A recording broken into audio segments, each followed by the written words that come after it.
What I wanted to talk to you about was effective disruption. I think it's a misunderstood concept, what it takes to affect change. And you, more than a lot of people, know what it takes to affect change. What bothers me so much about this term disruption is it feels like it's a jostling of peace. And there's both negative peace and positive peace. And peace, in some people's interpretation, is status quo. In other people's, it's complacency and apathy. And those kinds of things need to get jostled and they need to get disrupted.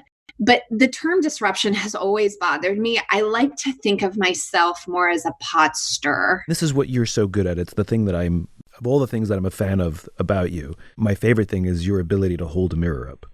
I guess as you call it, stir the pot. And so with that mirror held up, and that's what's happening to us now, which is we're all looking in this mirror, some willingly, some begrudgingly, and we're seeing things that are making us uncomfortable about ourselves, realizations. And what are we supposed to do? It's not enough to simply say, fix it, because this is human being stuff. Sometimes we may not know how to fix it. How do I remove a bias that I didn't even know I had? I call it the grace of the gray. It's this concept of the grace of the gray, that we are right now sitting in a lot of grayness because we're not actually sure what the next right step is. And so it's this idea of there's going to be 10,000 baby steps between here and wherever it is that we collectively want to go.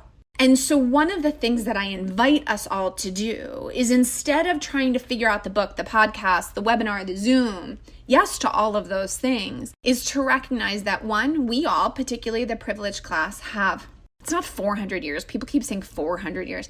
It's like thousands of years of assumptions that are baked into our DNA that we have to unpack. We are all here in a time that is extraordinarily complex. There will be departments built around this moment at major universities, and we'll be studying it well beyond our lives. And so what I invite people to do is, instead of saying like, I don't want to do the bad thing, I don't want to do the good thing, is like, again, remove the binary, right? The binary is how this country has been set up. You're either good, bad, you're Republican, Democrat, you're on the winning team, you're on the losing team. We can't live in that yes or no space anymore. We have to live in the middle, which means that instead of searching for answers, we have to search for questions. So the next best thing for us constantly is, what do I need to do now? Maybe it is a book. Maybe it is looking at our employee handbooks in our companies. Maybe it is looking at our boardrooms. Are they primarily white? Are they primarily male? Maybe it is looking at our Rolodex and being like, wow, I got a lot of white people in here. Maybe it is the next time you're driving behind a slow driver and you're like, it's probably one of those awful explicit stereotypes. You catch yourself doing that. One of the listening circle participants, and these are the steps that are part of the process, we had a conversation about racial biases. And she emailed me a week or two after the conversation that we had. And she said, okay, Jenna, I was in the checkout line at a grocery store and I was standing behind a black man who was in a beautiful cashmere sweater. And we were chit-chatting. And while we were in conversation, I thought to myself, if he weren't in a beautiful cashmere zip-up sweater, I would not be chit-chatting with him. And that's the work. Being honest with yourself about those ugly truths. So it's being really honest with ourselves about our biases, which are going to take a lifetime. And I always say this, I'm in first grade on this stuff, and I might graduate to second at some point in my life. There's some language that we can put in place that's going to raise the bar for us. But on a personal level, it's asking hard questions. This idea of the grace of gray is a bigger idea than I think people realize. And I mean, look, it's a human thing, but for at least the last 30 or 40 years, there's been a steady drumbeat in the United States to move away from gray and move towards black and white. We've become more binary in how we view the world. We've become more separated. The idea of cooperation, and you know this from your own career, it used to be in politics that 80% of the negotiating was done behind closed doors. The last 20% was for the cameras. And the goal was that both parties could go back to their constituents and said, we got what we want. In other words, both could claim a win. Now, 100% it's done in front of the cameras. And it's not enough for us to go back to our constituents and say we got what we want. We also have to say, and they didn't. That's right. We have to win and they have to lose, which in a game that has no finish line is a preposterous idea. There is such thing as two winners. Like in business, more than one company can make money and be successful selling the same product. There is enough. That's right. There's enough success to go around. And so I think there's so many things that are happening in this moment, in politics, in business, in social movement, that is the result of an extreme amount of pressure and tension of a human animal that by its very nature lives in gray. All relationships are gray.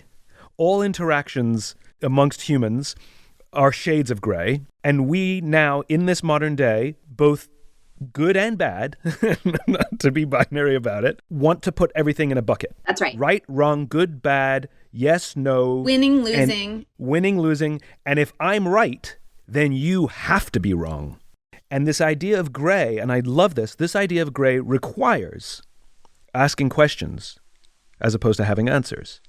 This idea of gray has to involve listening and less talking, has to have empathy over judgment. For ourselves, too. All around. And this idea of gray is for all parties. This is for police and the community.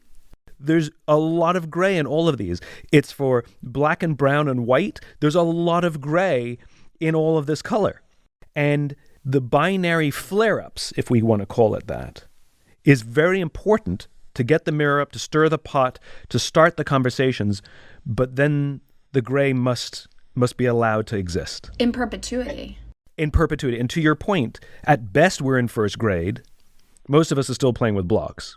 And we will spend our lifetime with good intentions working on this.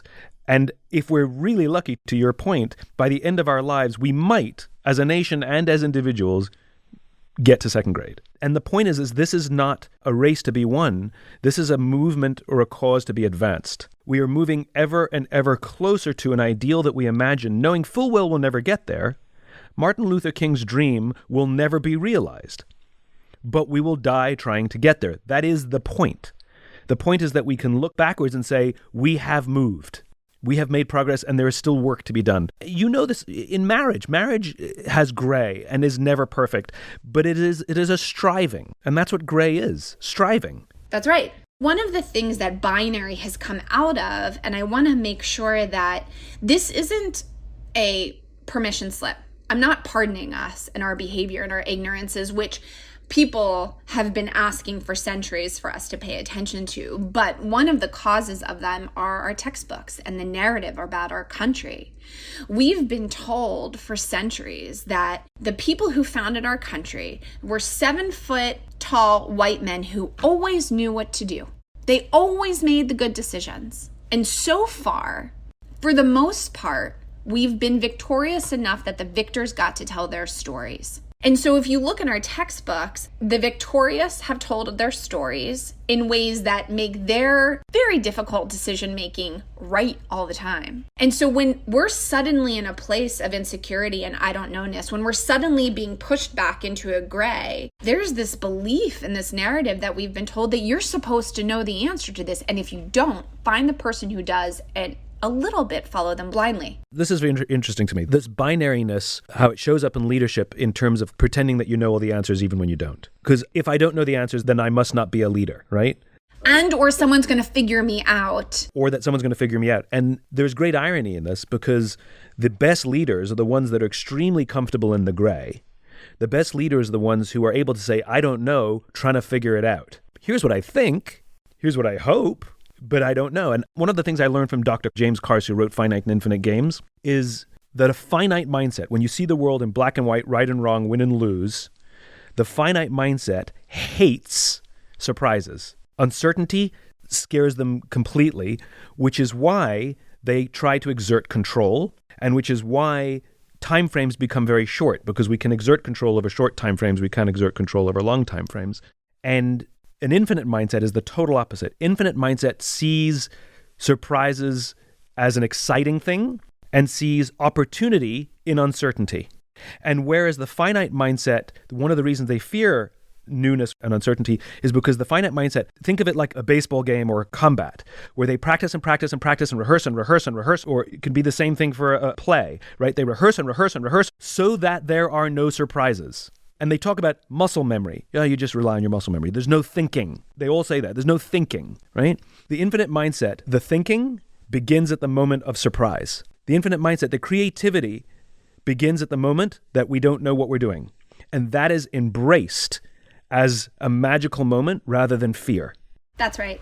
And the uncertainty and the surprise that's happening all around us is, I'm very careful not to use the term opportunity, because the opportunity we have right now came at the expense of lives, came at the expense of a tremendous amount of lives and horror and suffering. Like, this is like centuries of suffering. But what's unique now is that there is this moment of, well, can we fast forward some of the infrastructural systems that can be adjusted? Removing police officers from schools, pulling down Confederate statues, renaming elementary schools or major highways. And now this isn't like a new idea that surfaced a month ago. I signed a petition about pulling down a Confederate monument like 25 years ago, right? There have been people on the front lines of this and people on the front lines of police reform for many, many generations. And there's still, all the many organizations are still trying to figure out the right thing to do. There's an opportunity for us to reconsider systems instantly, and there's an opportunity for us to get highly creative. But we are at the precipice of tremendous creativity where I cannot wait. And like, I could jump up and scream. I'm so excited to see what comes out of this. It is time to throw down on the conversations that we have been having for centuries and start really thinking about the creative solutions and be raising our hand and willing to do it. 6 weeks ago, nobody was willing to put the term white and supremacy in their mouths and suddenly say, wait a second, how am I a white supremacist? How is my boardroom? How's my P&L sheet? And now my family members who voted for Trump called me and they're like, yo, can we talk about this reparations thing? And I'm like, did you just say reparations? Like, we have a moment to leap, and it requires all of us to sit in the I don't know-ness and sit in the constant front row and paying attention. So much is going to have to evolve right now. And we all have to be very willing to sit in the, I know what I can do on myself. I'm not sure what that's going to look like in my relationship with my Uncle Bob at Thanksgiving. I don't know what that's going to look like in a presidential. I don't know what that's going to look like from a societal perspective. I'm very curious to see how that's going to change my power and my freedom to move and go chase my dreams. But we all have to sit in this like sacred gray of, I know I want to do better and I don't know yet how to do it. Yeah. This idea of leaning into your relationships with vulnerability, people are always like, okay, so how do we have our conversation with Uncle Bob, who at the Thanksgiving Day table might say something misogynistic? I'm like, all right, well, y'all, it's not just one time at a Thanksgiving table. It's, decades of comments that no one's ever caught. But oftentimes what I say to people as they're both catching themselves, calling themselves in, and calling other people in, is to lead with that vulnerability. And what I do is I'll call that person up and be like, hey, I have a question for you. I'm struggling with something you said and I'm trying to figure it out. Do you have thoughts? So this idea of calling somebody in and saying, I'm really wrestling with something you said. Do you have thoughts about why? I love this idea of calling someone in versus calling someone out. We have to stop this. Because whenever we're calling out, it's about us performing for ourselves. It's about us reminding ourselves that we are smart enough and therefore we are worthy enough for our own love. And it's binary too. I am right and you are wrong. Oh, it's totally binary. I'm right, you're wrong. This goes back to what we were talking about a moment ago about admitting that we don't know. And that, to your point, and I saw those same things, and there are people who only know about policing from the outside who are telling the police, here's what you have to do to fix it. Now, no one can debate that some of those things are good, but the question is can they actually work? Can they reform police forces? And the thing that I love about what is happening right now, it's a tension that has been released. Nature abhors a vacuum. Nature abhors imbalance. And we see this in financial markets. When it becomes too imbalanced, there's a correction. We actually call it a correction, where gross imbalance is rebalanced. And sometimes it causes pain and huge financial loss because it's a stock market crash. But it's a balancing of imbalance. And that's what's happening now. This is a correction. We were in a period of massive, massive imbalance. And inequality. Yep. And there's only so much tension a system can take because nature abhors imbalance, and to the point where it just snaps. And nobody knows exactly the time or the place it's going to snap. But if you leave imbalance for too long, it's going to snap. And by the way, this is the same between two people. That's right. When there's a tension, at some point, somebody slams their fist on the table and say, why won't you just listen to me? Or why do you keep doing it? It happens. At some point, somebody snaps. And that's what we're watching. We're watching a massive correction. So here's my hypothesis, and I would actually change the language a little bit. I don't think nature allows things that are inauthentic to thrive. Think about all of the relationships you've been in. Unless it's an authentic love, it's not going to work. Yeah, of course. That is the truth with a love relationship. That is the truth with a business. If it's not moral, it's not going to work. It's the same thing with a constitution. Nature does not let lack of authenticity survive because the species can't make it. It will extinguish itself. It's like the frogs in the rainforest. They stop reproducing when there's not enough puddles to hang out in. I don't think you're going to see the population boom of the next generation that we might have previously, very literally because of climate change. If you look at a constitution that we all revere, that has exactly 0 pronouns referencing her and she, it's not going to survive. The thing that I think people forget about a nation state is that it's a culture. And cultures change with politics and technology and time. I mean, culture adapts. And to invoke Dr. Kars again, he said, I don't like belief. And of course, I was like, well, I built a career on the importance of belief. And so, of course, my first question from him is, well, what's your definition of belief? And I love it. He said, belief is where thinking stops. Belief is where your thinking stops. And I believe in this, and beyond that, it cannot be. And I said, well, if you don't like belief, then what do you embrace? And he says, I embrace culture. Because culture is malleable. And that doesn't mean you abandon the values. And that doesn't mean you abandon foundations.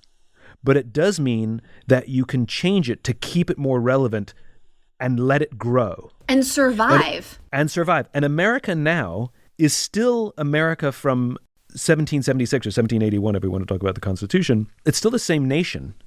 America is still the same nation, but of course we have to adapt and we have to change, which is why the Constitution is interpreted, because it has to be interpreted through a modern lens, which I think our founding fathers intended. And a nation state is not a thing that you put in formaldehyde and you preserve it in its original form for 1,000 years. Well, you do if that allows you to keep your power. Fair point. And then let's also talk about what freedom actually means, because going back to the language in the Constitution, it has only ever referenced white Christian men, and who still are at the top of the org chart, be it in political office, in boardrooms, on air. It is white Christian men. The Constitution is working. And if I leave your audience with no other ideas other than sit in the grace of the gray, hold the sacred and, we can deal with two contradicting ands at the same time. What is the sacred and? The sacred and is the truth and the knowing that both things that can contradict each other can exist at the same time. This idea that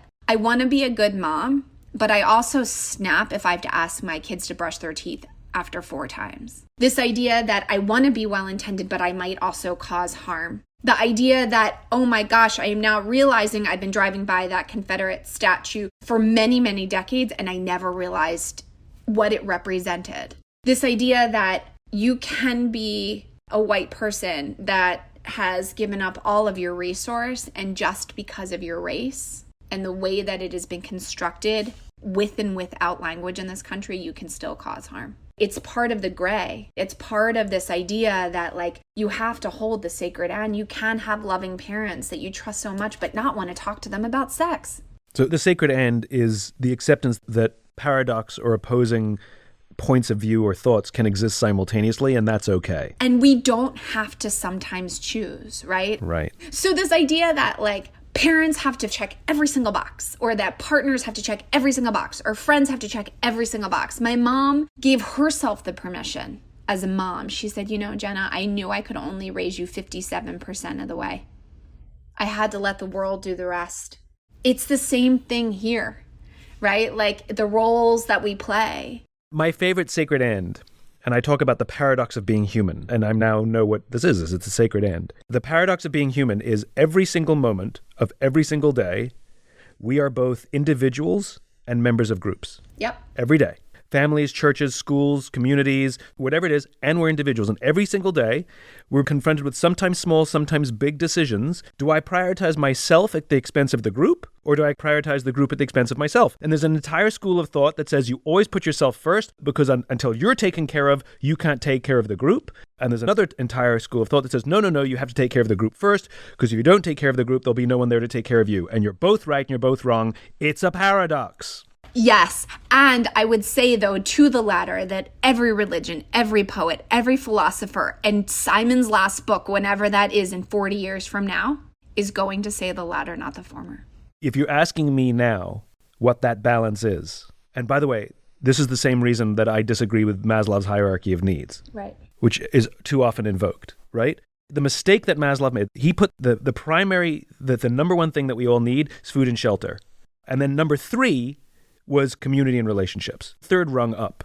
But I've never heard of anyone committing suicide because they were hungry. They committed suicide because they were lonely. That's right. And the mistake that Maslow made is that he only thought of us as individuals. And if you only think of us as individuals, he's right. Food and shelter absolutely come first. But if you think of us as members of community, he's completely wrong. So he's only half right. And so if you're asking me, if I were to produce a new hierarchy of needs where I put social, deep, meaningful relationships and a sense of belonging and community first, now how do those two pyramids coexist?